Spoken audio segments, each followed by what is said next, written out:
All right, let's all just take a deep breath. We are here on a Friday afternoon in October 2nd, and for all intents and purposes, Wave 2 is here. And we are in the beginning elements of it. One good thing we can all tell ourselves is, hey, we've got experience dealing with this because we've been through wave one. And so while this wave is going to be different, and we have, again, we listen to some of the politicians and the medical experts that are out there, and many are suggesting that this wave is going to be even more challenging than the first wave. The reality is that for most of you that are on the call, maybe all of you on the call, but certainly most of you on the call, you were able to survive through the first wave. And our goal in the conversation today is to talk about what are some of the things that we can be doing in order to see ourselves make it through whatever this wave looks like and beyond. It's an opportunity for organizations, and a lot of the conversations that I've had with clients and with business owners, certainly my colleagues here at Rhapsody that have had with their own clients, is that even through this challenging time, their business has become stronger. It has become more efficient. It's become, in some cases, leaner. It's been able to be more focused, but there has been that sense of resilience that's come out of that. And we know that for many of us, we will get through whatever phase two looks like as we continue to put into place the foundational pieces that we need in order to make it through that. We can do one of two things. And I think back at the beginning of phase one, I think I probably said this exact same thing, but I'll say it again here now. We can either focus on the things that are outside of our control, or we can focus on the things that are within our control.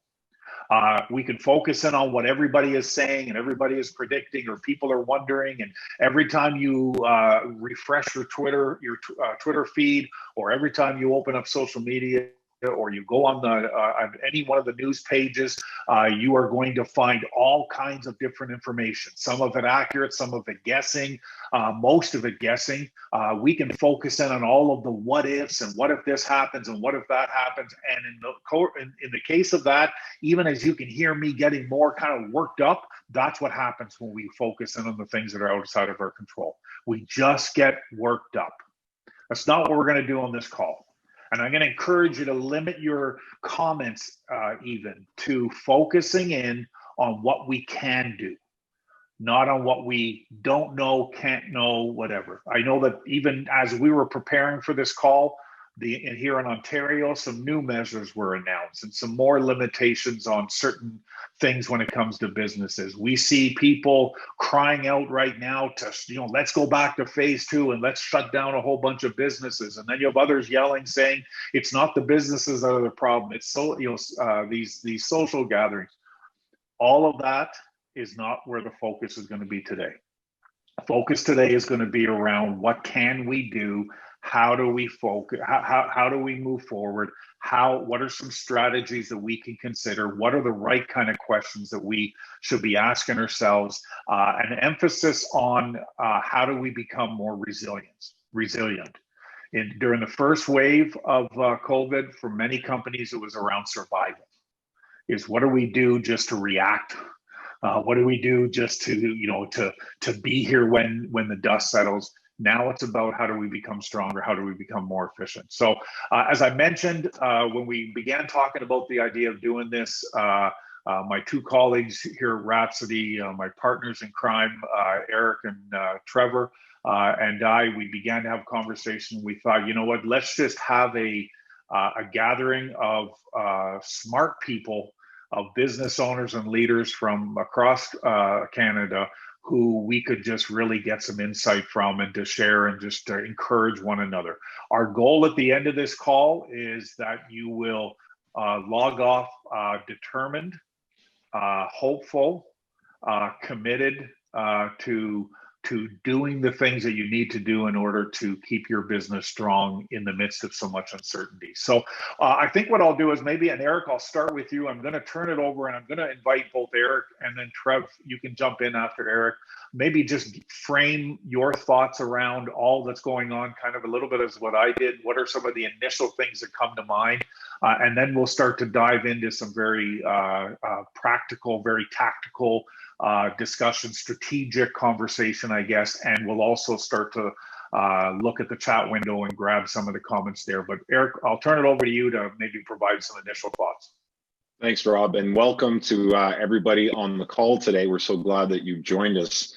How many remember back in March when the world went sideways, and for weeks and even those early months, people telling us, the news and the government and all the folks that are trying to provide some leadership in these challenging times, telling us, oh, we should be in the clear by July or August.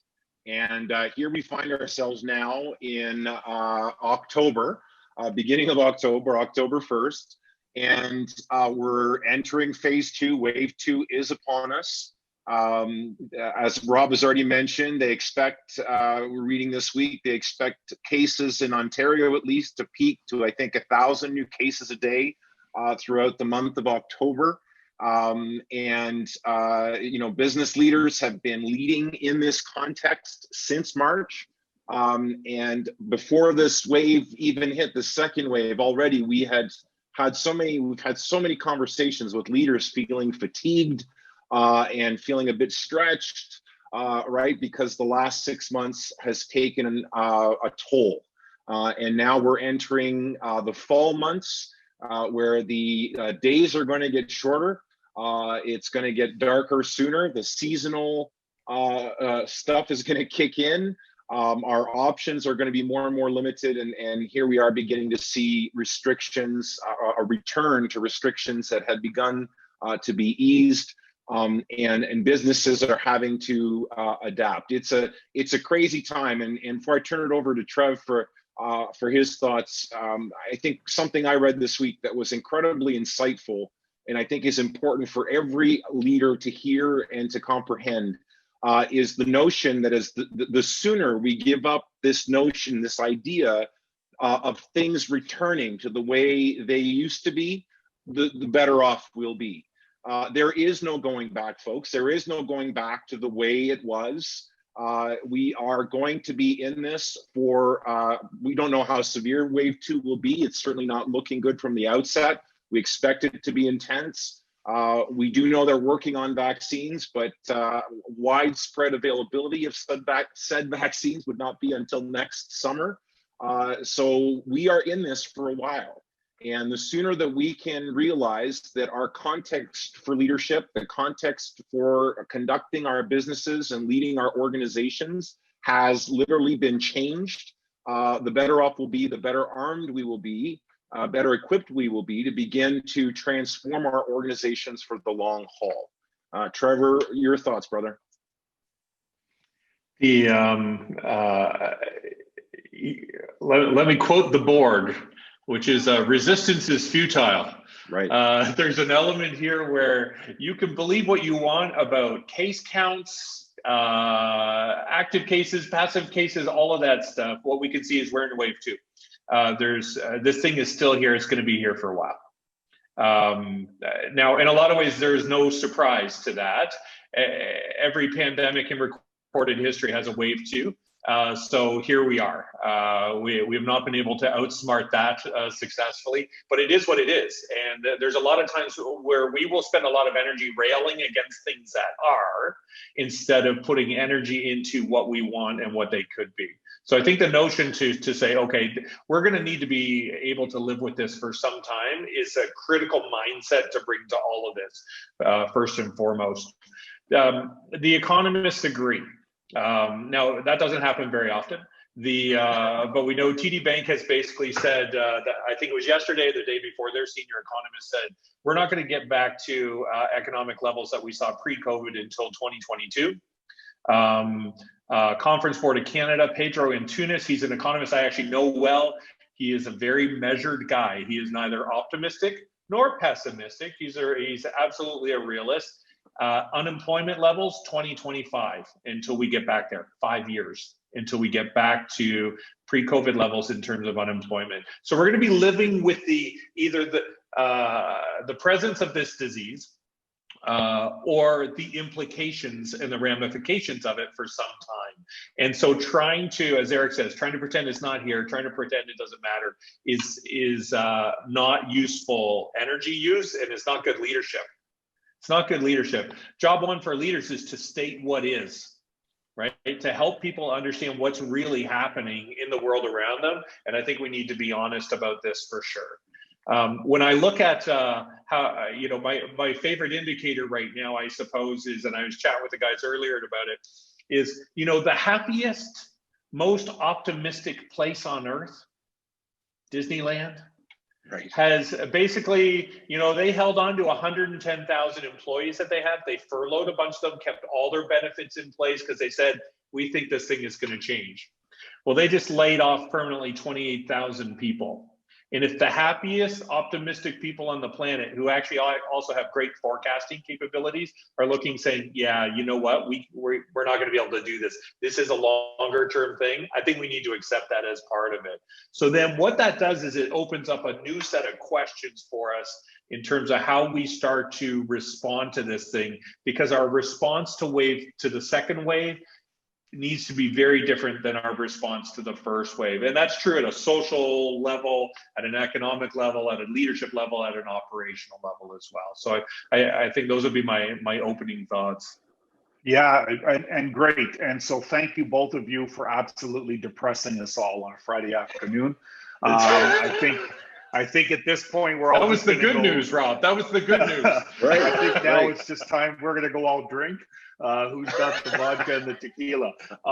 What I'd love to have you do is I'm going to encourage everyone to take a moment, and in the chat window, if you had to put down what your top worry is as you think about potential here, when you think about this, top worry for your business when it comes to managing your business, what would be that one of those key worries? And just throw some of those in there, and we'll let that populate, and then we'll kind of start to focus through this.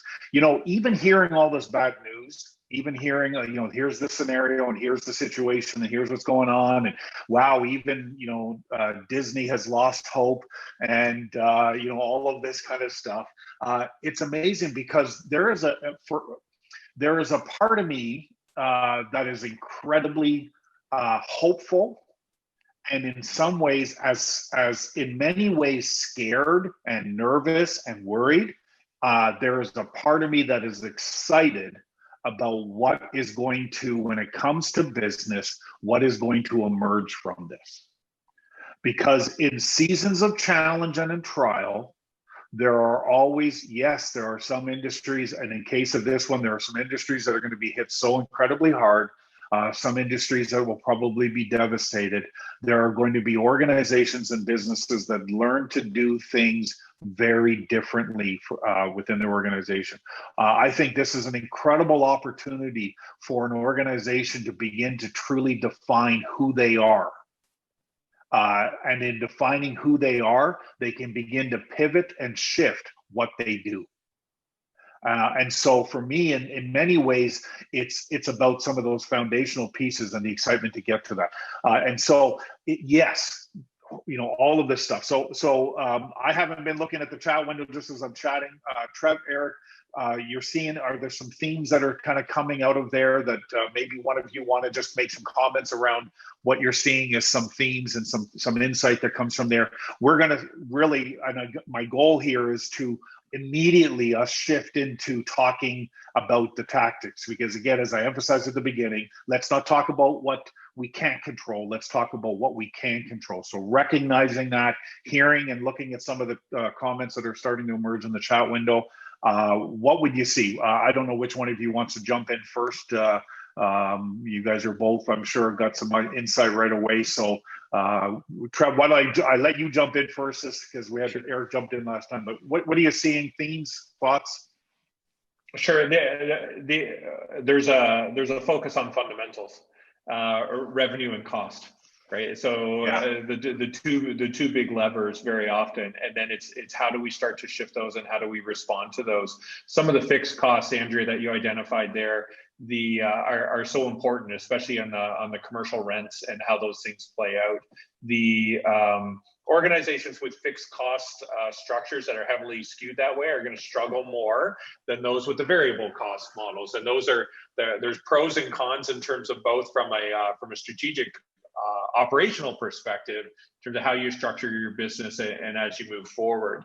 The the elements around income absolutely are what we've seen here, plain and simple, is a major disruption. So you kind of go, yeah, okay, I get that. Here's the thing. Disruption is always creates opportunities for change and transformation. And this goes back, there's like this economist, I think late 1800s, early 1900s, Schumpeter, and he talks about all about creative disruption and how businesses will be disrupted over time in capitalism. And in those moments of disruption, new things will emerge. So the question is, he made the argument, so you should disrupt yourself from time to time if other things are not disrupting you. Better to have control over that, but also to prepare yourself for that, and both at a macroeconomic level and at a business level as you go through it. What we're experiencing here collectively is this major disruption. The question is how we can use it, like truly find opportunity and pockets of space and practice that we were not prepared to entertain before. Right. And one of the great ones, and Andrea, since you mentioned kind of basically rent as part of it, a lot of organizations who are not captured the same way or carrying that same load have basically said, we're going virtual, right? Mm-hmm. And so we all kind of go, okay, so that was a tactical response that organizations were taking, going, oh my God, we can't have people together, everybody go home. And suddenly, right, the running joke is we all figured out this thing that in so many organizations said, no, you can't work from home, you can't do that. Suddenly everyone has figured it out and is able to do that. Dr. Isabel, it's great to see you. Let me just take a second and say, nice to see you. This is a client of Catherine's, but she's also my chiropractor, so I will sit up straight. We all are. I was so calm before, thanks.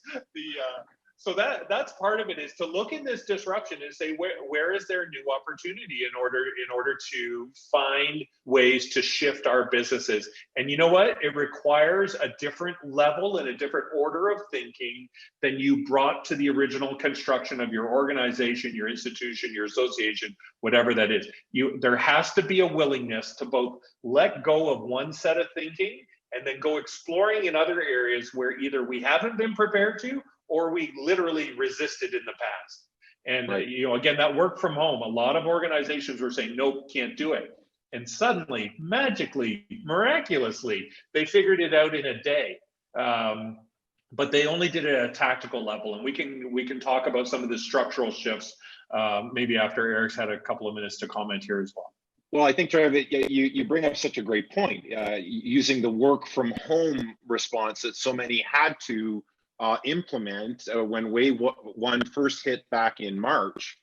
If you are not a ground zero business, and by ground zero, we're talking about businesses that are on the front lines, that have faced the toughest restrictions, have felt the most significant impacts.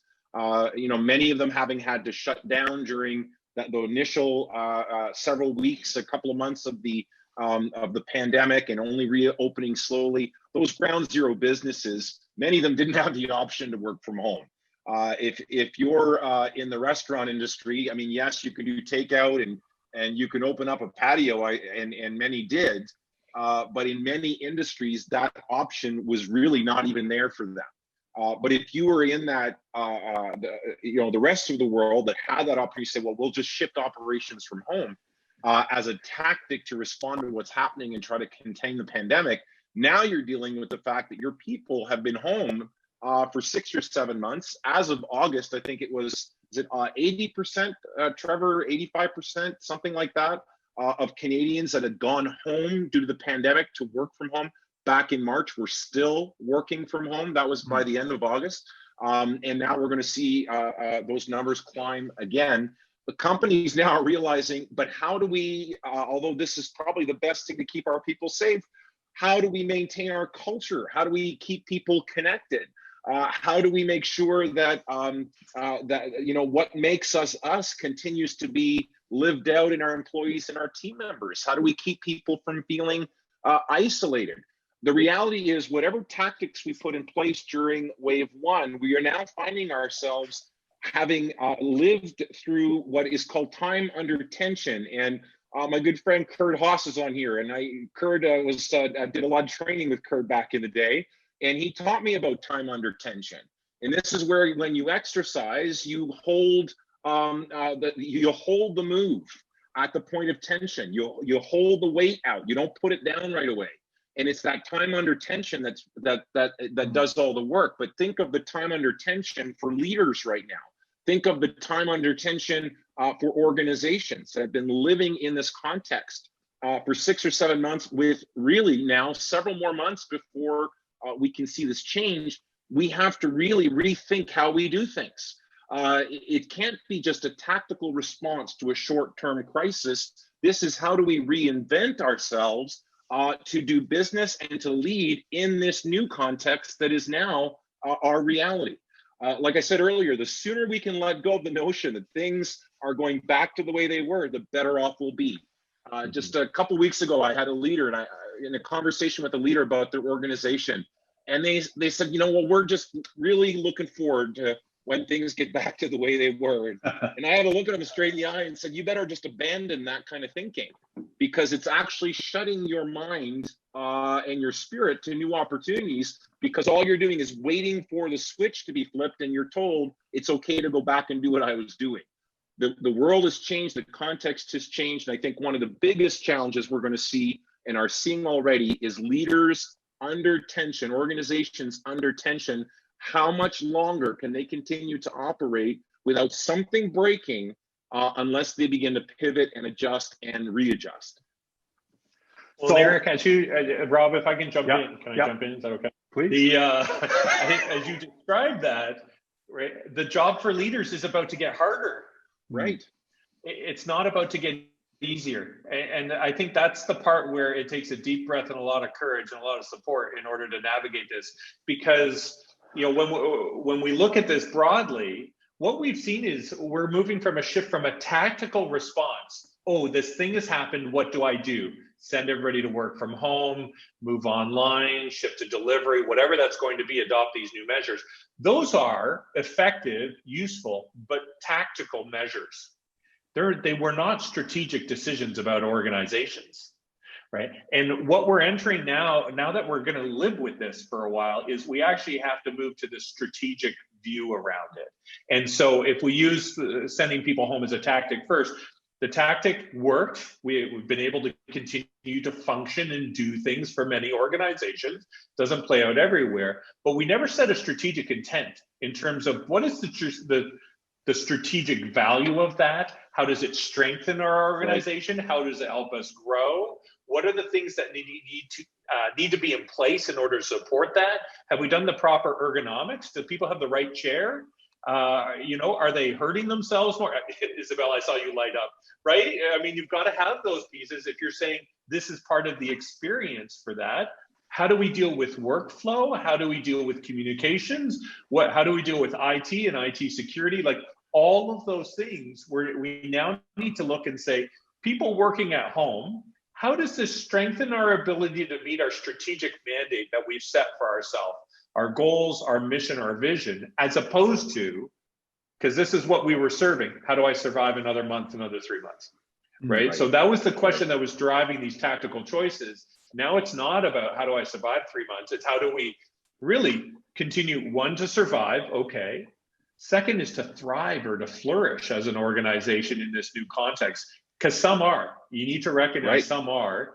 And there are opportunities in here that need to be hunted down, but they cannot be made with that same tactical mindset of responding to this thing, because the first response was a knee-jerk reaction by everyone, right? To say, we don't know what this is. We don't know how bad it is. We don't know how it spreads. There were all these questions we didn't know. So you do the reasonable thing, which is you shut it all down. And you start collecting data, in essence, to say, we need to protect people first, right? That message that has come through over and over is there is no healthy economy without healthy people. Right. So, if ever that was a question in your mind, I think that question's gone, because literally you said, listen, we're not going to get that economy if we don't have the people who are healthy. So let's protect those people first. But it was a reaction. Now, what we see is this move from a reactive set of tactics to something we don't understand, to you'll see this more and more, and it's happening in the language if you watch carefully, a risk managed approach to something we're beginning to understand. And so instead of these broad measures, we're seeing much more targeted measures to say, okay, if there's an outbreak here, let's deal with the outbreak there instead of shut down everything. Right. And I think that shift from the tactical to the strategic is incredibly important as we move into a risk managed model.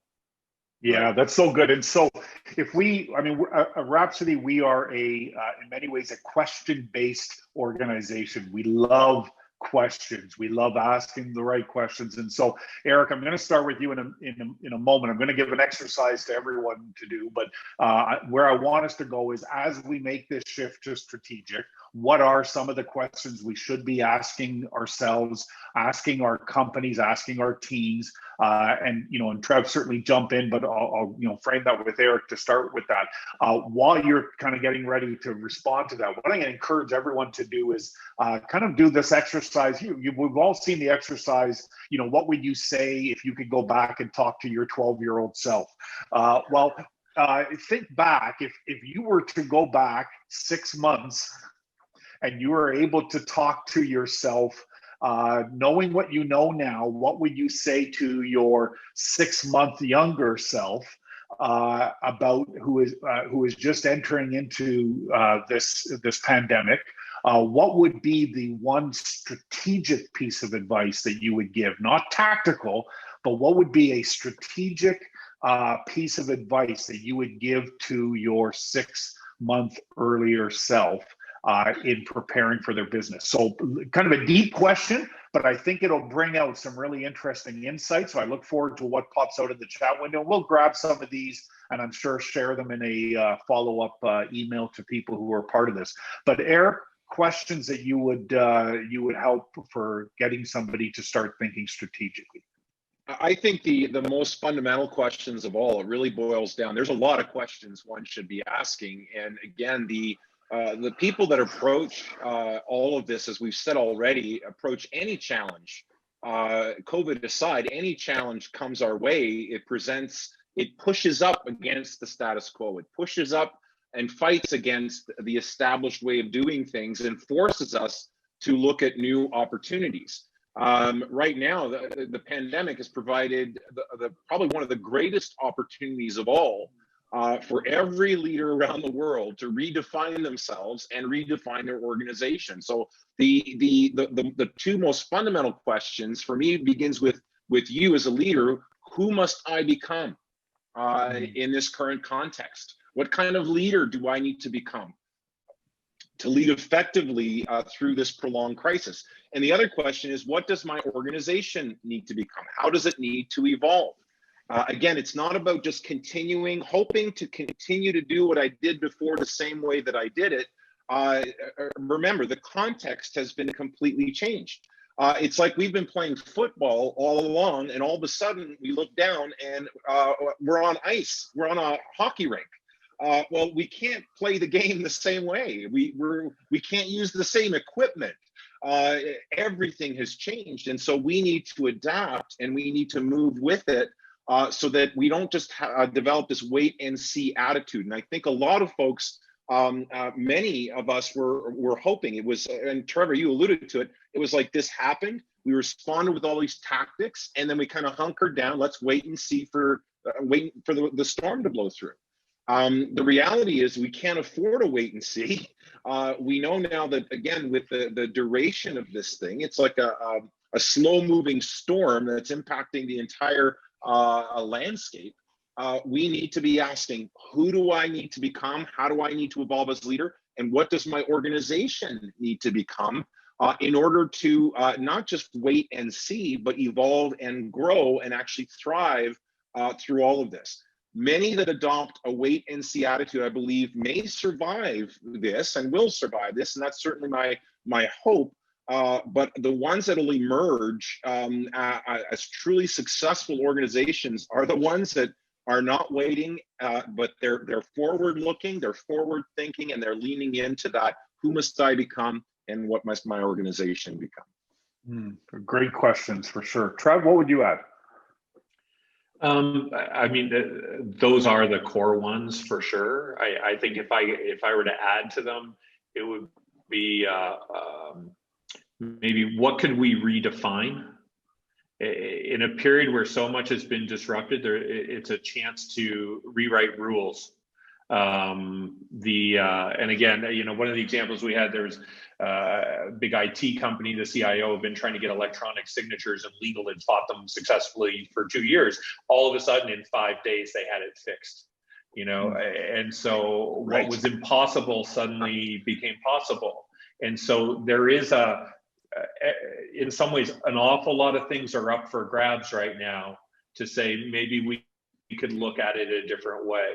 And I think that plays out within our organizations, within our communities, at a regulatory perspective, across the board. There's room right now to rewrite rules and to say, how else can we look at this?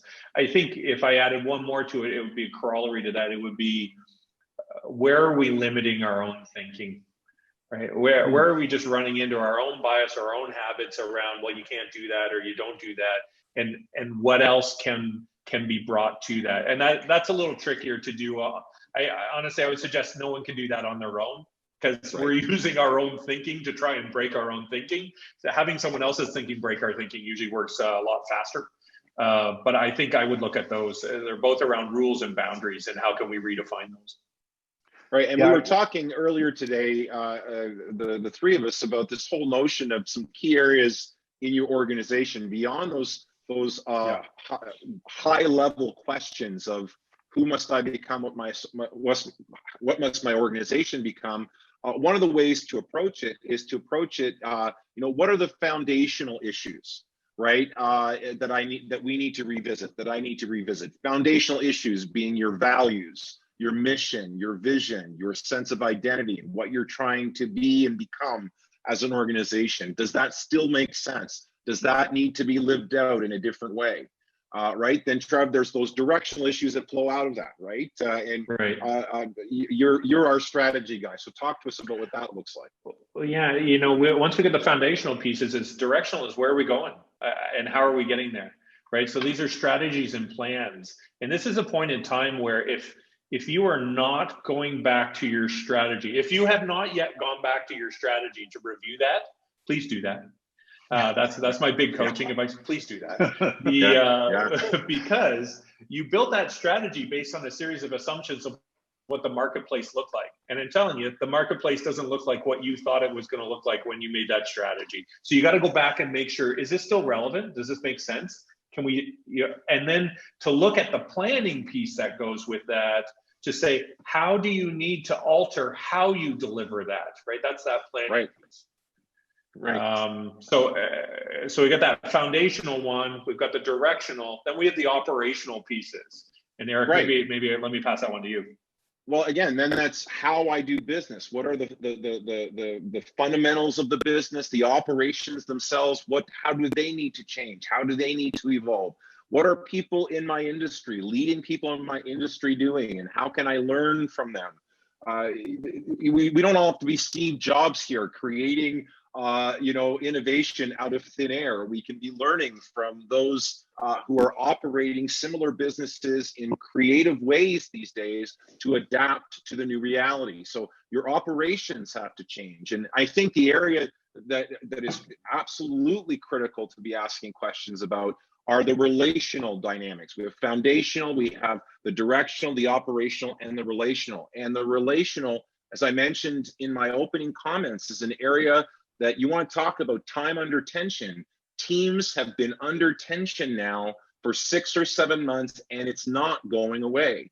We're talking, I've got a client who's in the construction industry, and he was so frustrated the other day because all it takes is for one of his frontline guys to wake up with the sniffles, and he's got to go get tested.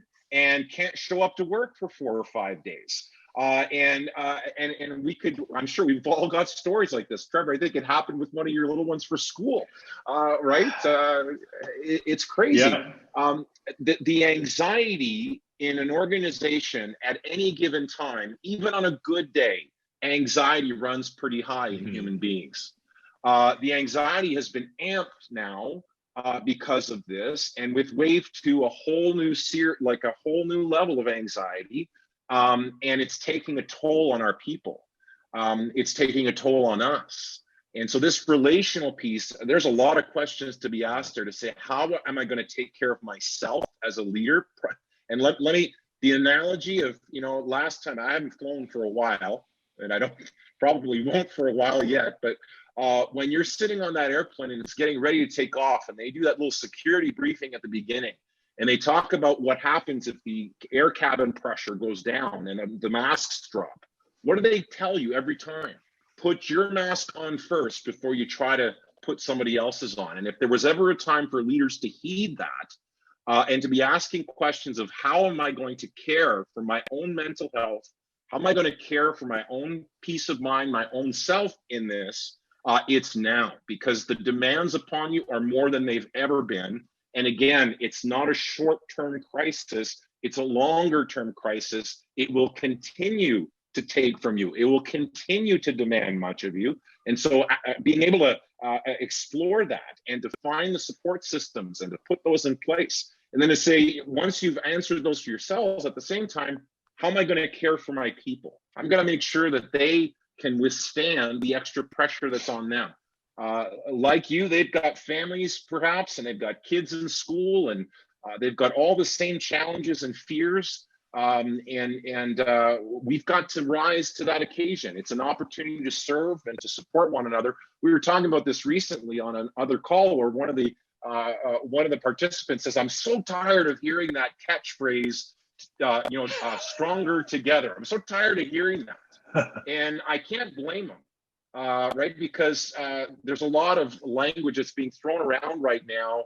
And it's like any catchphrase, it starts to be annoying. But I think there's an opportunity here for leaders to move beyond the tagline into the actual experience of stronger together. And when you're able to create that, both for yourself and for your team, and answer some of those questions of self-care and team care, you're going to revolutionize the way you do business, and you're going to have a team that's much healthier and much more resilient and able to weather the storm longer. And the notion of, and it's so easy for us as leaders to move, kind of go, yeah, we get it. Yeah, we need to take care of ourselves. We need to put our own mask on first. Yeah, okay, all right, great. Now I got to go to work. And it's so important for us to not move off of that idea too quickly, because it's so easy for us to put that aside. And there has never been a more important time for, in the context of business, for leaders to lead. And they have to lead out of a place of strength. And so the notion of making up the excuse, and we saw this in so many different ways, but I'm too busy with this, and I got this fire to put out, I got that fire, I got this crisis, that crisis. Take that time for self-care, whatever that looks like.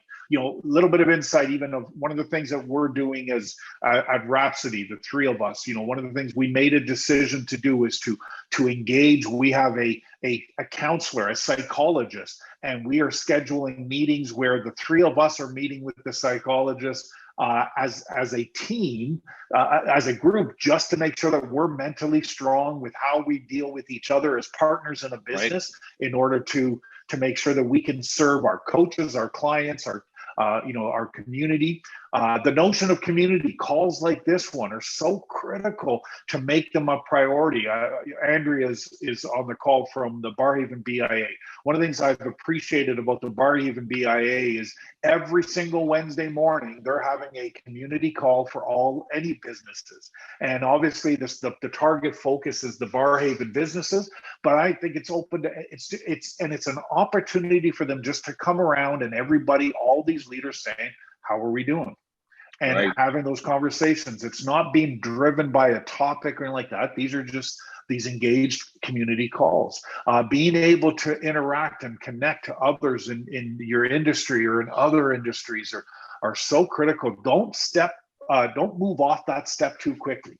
Mark those, put those things in your calendar and make them mandatory appointments to be checking in on and connecting with others in community and in networking, because that's where you're then going to be able to the point of, we're entering into a season where, again, forgive me for saying this, but we only got another few weeks before the time change happens again, right? Another month or so.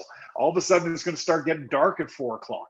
And we're going to be dealing with all of that stuff on top of isolation and on top of all the other emotions that are a part of that.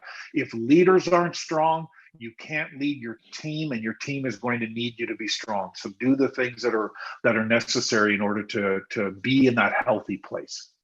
I think let me just throw this statement out, Rob, because again, it came from a client of ours who made this statement on a recent call that in this time of physical distancing, it's time for social connectivity, right? So although we may be distanced physically, we have to nurture those communities that we're part of. We have to invest in them. We have to let them invest back into us.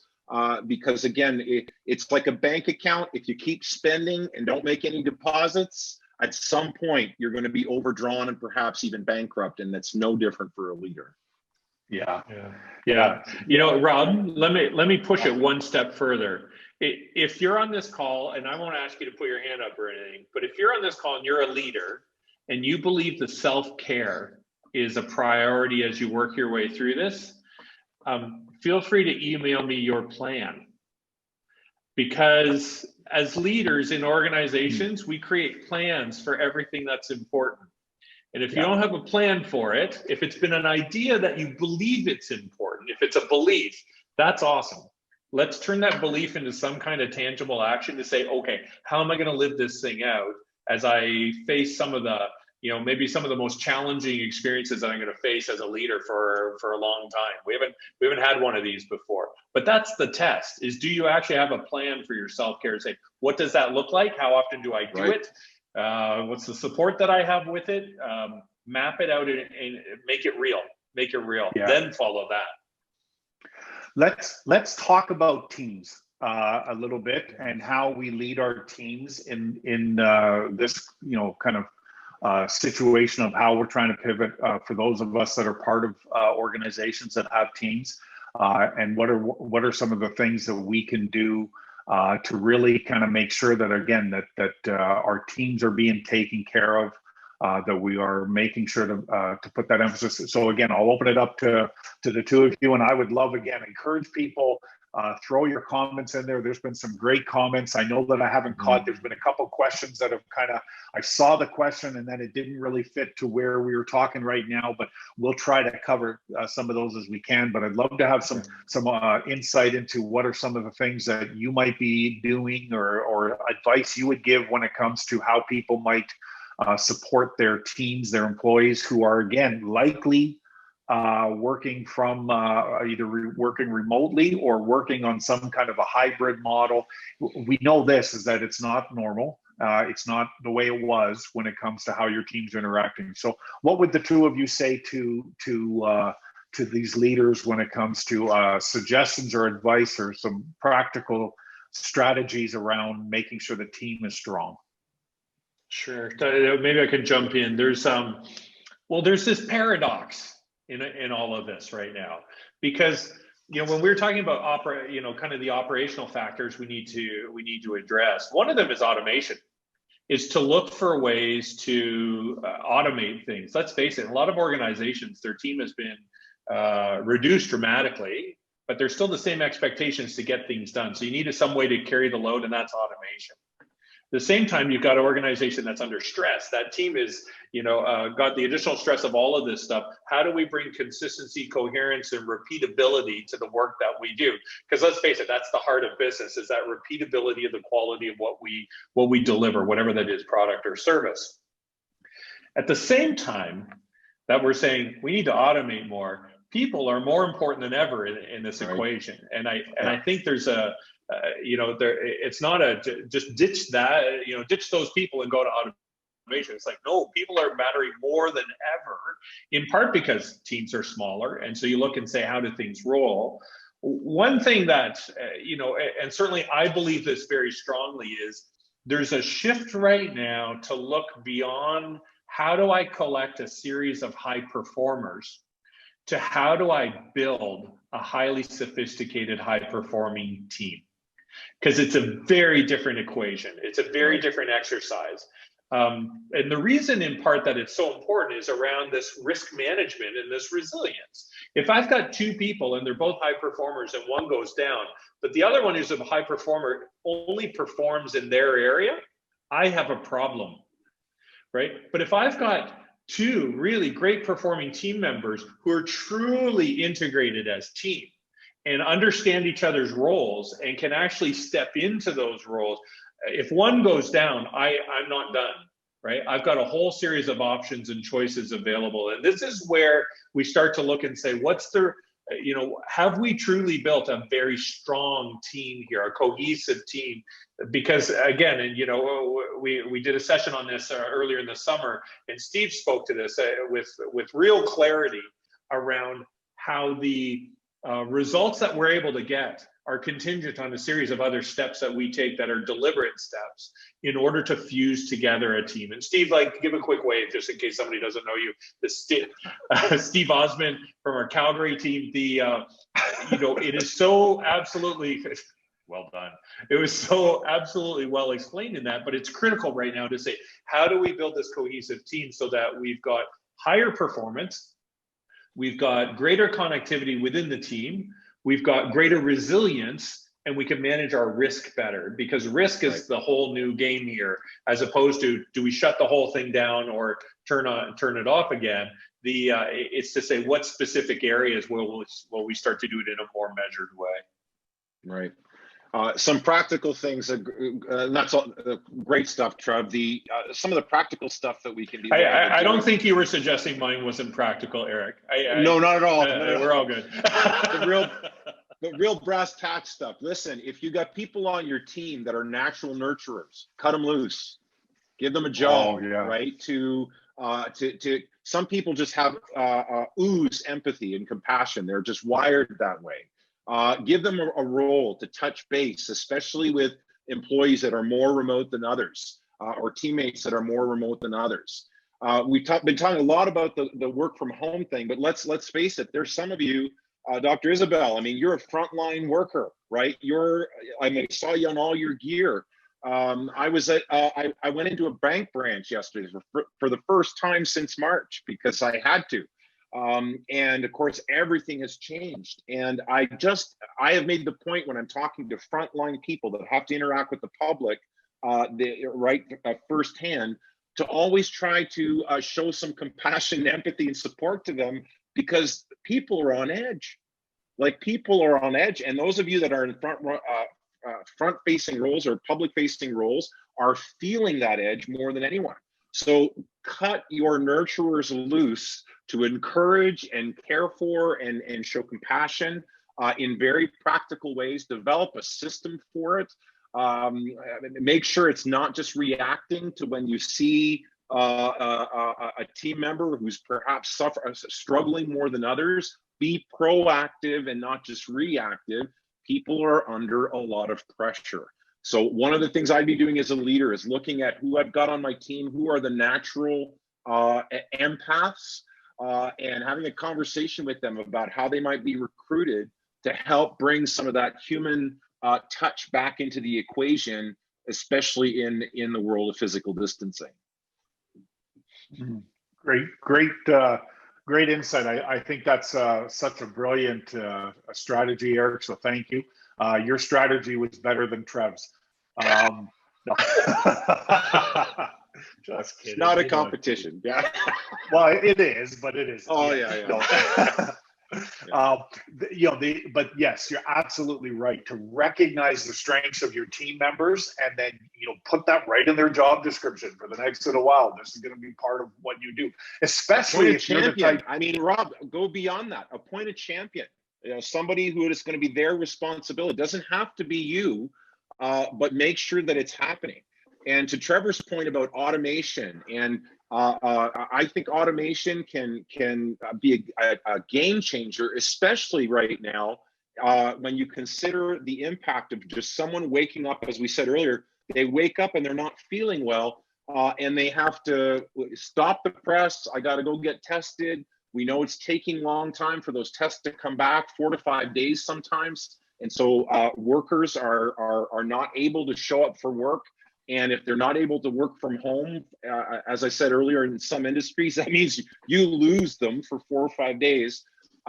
Building in redundancy through automation and also cross-training. And by cross-training, I don't mean what you would do at a gym. I mean training your people to do multiple roles. Right. So when we talk about high performing teams, if a member of the team is not able to come in and they have systems critical type roles that they're responsible for, that can have a severe impact on your operations. But if you build in that redundancy through cross training, then somebody else can pick up the slack. These are the realities that we have to deal with nowadays. I think we're going to see a shift in role descriptions in organizations where a person may have had a very specific role in the past, but I think you're going to see people now be trained and well-versed across multiple disciplines in the organization, especially in the most critical areas of the business. We're going to have to be given the current context. Yeah, absolutely. You know, it's Eric, the other Rhapsody coaches are piling on you a little bit for using the term "cut them loose." No, cut them loose. Don't fire them. No, don't fire them. I'm laughing. The other coaches are just kind of letting everybody know. They kind of brought you back down to on par with Trevor now. You're back. Oh, that's too bad. You know, one of the things that I would say, and then Trev, maybe I'll ask you. I know we've got about 5 minutes left. Maybe talk a little bit in a moment about risk management. You certainly, that's one of your areas of oversight at Rhapsody. What would you want to share around that? I do think this is the time to really be making sure take a look at the functions of your business. Asking yourself, how do these operate within a new kind of this new reality? What does that look like? I see Ken on the call, Ken from Integrity by McCarthy. Ken's a client of mine, and him and I have had many conversations. This is a guy who looks after and he works with organizations that are dealing with when there's accusations made in the workplace harassment and everything like that. And our first thought when we first started talking, well, if nobody's in the workplace, is there any harassment? Well, there's all kinds of harassment, but it looks very different. And so the requirement to be able to make that shift and say the issue is still there, but how we address it is going to be differently. And he has certainly been great at doing that. And I've had some wonderful conversations with him around how you do that. And that leads into this notion of risk, Trevor. So what would you say, just kind of cover that real quickly, and then we'll get both of you to give some final thoughts before we wrap up the call in the next few minutes. Go. We've gone from these survival mode to now a more targeted approach in terms of risk management. That's happening kind of at a social level, but it needs to happen within our own organizations as well. And so what I mean by that is we can't tell who's got COVID-19, who's tested positive and who isn't. You can't just tell by sight, right? We now know it can affect anyone. We know, the president of our neighbors, tested positive. We know, other world leaders have tested positive. It doesn't matter. Anyone can have it. You can't tell it by sight. And there was a recent case just in Ottawa where two guys who they thought they might be have been exposed, sent them for testing. They did their tests and then went bar hopping, and both tested positive and shut down 5 bars just like that. And so that's thousands of dollars. There are resulting cases from that, it looks like, as well. Huge risk, and you can't tell. So you can't tell if somebody walks into your business or interacts with you, do they have this or not? There are steps that you can take. Isabel has trained me well. When I show up, I know all the answers to all the questions before I get my temperature taken, before I hand over anything that I might touch. They've been very, very diligent. But you can't always tell who has this. And so we have to manage the risk, because if a single person can walk in and in essence shut down your business, that's a huge, huge issue. But it's bigger than that. And this is where we need to look a little bit more broadly, because it's about supply chain. If someone walks into your key supplier and shuts them down, what does that do? I think about the restaurant industry. Who's seen those Cisco trucks delivering food all over the place all the time? If Cisco went down, what would that do across the board? There are all of these dependencies. So when we're looking at the issues that are affecting us, we can't just look at us. We can't just look at our employees. We can't just look at our customers. We have to look at our supply chain as well to say, where are we at risk? And we need to start to manage that to say, what are our options here? Yeah, so good. Great insight. You're now ahead of Eric again. So, we're keeping score. I do want to acknowledge there were a number of questions that were asked in the chat window that we didn't get to. One of the reasons why you'll see Trevor, Eric, and I, we've all got our email addresses in there. Want to encourage you, if a question wasn't covered or you want some more insight, email one of us. We'll make sure that if one of us will respond, or one of our other team members, Catherine, is on the call. It would be great at responding to some of these as well. And I know Steve had to jump off for a client, but we want to be able to respond. Our goal in this is the same as when we began into phase one. We made the determination, one of our core values of Rhapsody is about community, and we want to be about serving this community. And so this is around us helping, encouraging. We want people to have that place where they know they can come and get some support when that's needed. So just send an email to any one of us, and we're happy to respond to those things. We're right at 3 o'clock, so just real quickly, 30 seconds, one final piece of advice, one final statement, one thought from the three of you would be great. So Eric, I'll go with you, and then Trev, I'll let you wrap up the call. Right on. And again, thanks for joining us today, folks. My simple advice to you is, if you don't have a good thinking partner for your leadership in your business, you need to get one. And whether that's one individual or a group of individuals, don't think you've got to figure all of this out alone. My second piece of advice is, now is not a time for fear. There's tremendous anxiety right now, but now is the time for courage. And as I heard a speaker say earlier this week, courage is not the absence of fear. Courage is fear walking. Just keep walking. You've got this. You've got it in you, right? You've made it this far. You can continue the journey, seize the moment, get some good people around you, and figure out the way forward. Yeah, that's great. Trev, bring us home.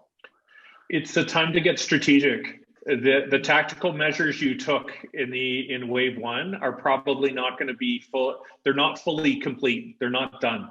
They were immediate reactions. They need to fit into a strategic plan for your organization about where you're going. And the corollary to that, the piece that goes with that, is that thing, this disruption right now is also full of new ways of doing things. And this is not the time to limit your view. This is a time to expand it and say, how else could we do this? These are these moments of opportunity. And so I'd encourage you to get strategic about it and look and say, what else is possible here? And as Eric said, most of us can't do that alone. We need to do that with one another. So find someone to help think your way through that. Up next for Rhapsody, we're going to be doing a webinar in a few weeks around mental health in the workplace. We've got some great people lined up to be providing some insight into that. If you want more information, if you're not on the mailing list and you want to know about that webinar, I'm going to encourage you to email Trevor. And so you can see his email address in there. Just make sure you use an F and not a V for Trevor. It's TREFOR.